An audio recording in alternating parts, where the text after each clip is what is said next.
Employers are hiring people who have degrees versus the knowledge.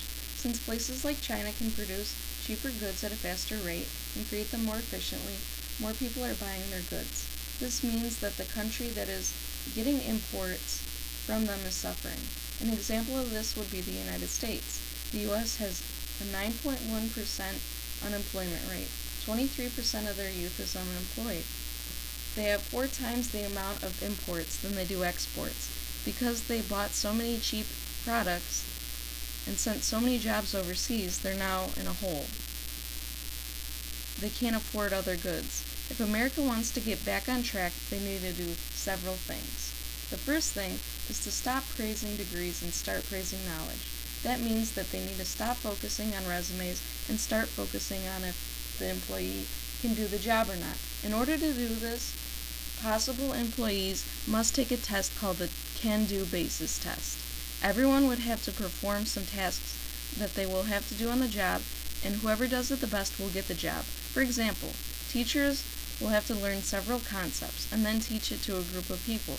Whoever teaches those complex concepts the best to the panel gets the job.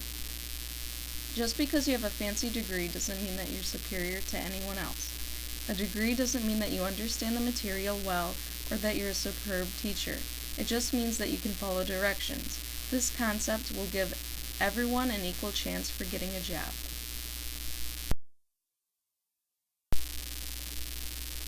The second thing is if kids drop out of school at an early age, then they should go to work. In China, they have a bunch of 15-year-old workers. In the U.S., they don't have that many because of child labor laws. If the youth gets jobs, then that means the crime, poverty, and pregnancy rates will decrease. They will also gain real-life experience, which is crucial to success.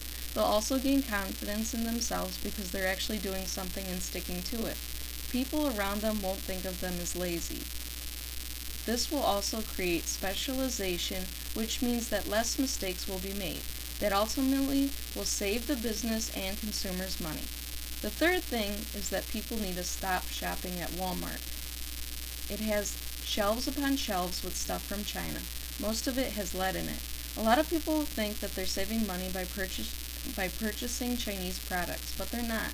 Let's say you buy a $500 laptop from China and you buy another laptop from the US that costs $2,500. One day your $500 laptop crashes and you have to buy another one. You buy the same laptop and it happens 2 more times. You never had to replace your $2,500 laptop. I'm not saying that just because it's more expensive that things will be better. Sometimes buying the more expensive brand is worth it and will save you more money. I always compare this to getting a gym membership. A lot of people think that you're saving a ton of money by not buying a gym membership. Eventually, you'll get sick and get heart disease or something. You'll visit the hospital and you have to pay a heavy fine for your surgery. That's $20,000 for open heart surgery. You could have avoided this entire situation if you would have gone to the gym and paid $150 a year, but you didn't. A lot of people think about the temporary solutions. You have to think in terms of long-term solutions. The fourth thing is start buying products from your own country.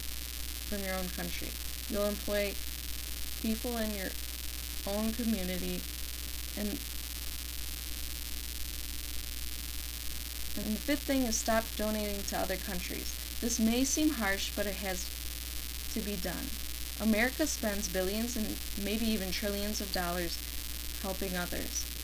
When their unemployment rate is 9.1%, people should be helping out less fortunate Americans.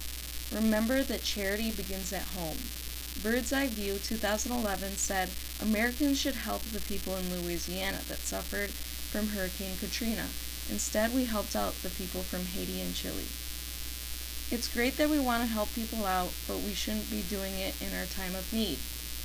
We shouldn't continue to give money to other countries. Year after year, places like Africa ask the U.S. for money. The media shows clips with people in tents and how they can't afford food or take showers every night. Where's the money going? Someone is getting rich. Who is getting it and what are they spending it on? Instead of handing these countries dollar bills, we should be giving them knowledge. By giving them money, we're making them dependent on us. We need to show them how to make a profit so that they can afford a house, clothes, food, and much more. The sixth thing that we need to do is we need to put a 25% tariff on China. For those of you who don't know, tariffs are taxes on imports or goods that come into our country. We need to have a fair trading system just like Donald Trump suggested. Thank you for watching. Visit Restoring the Meaning of Education's website to find out more.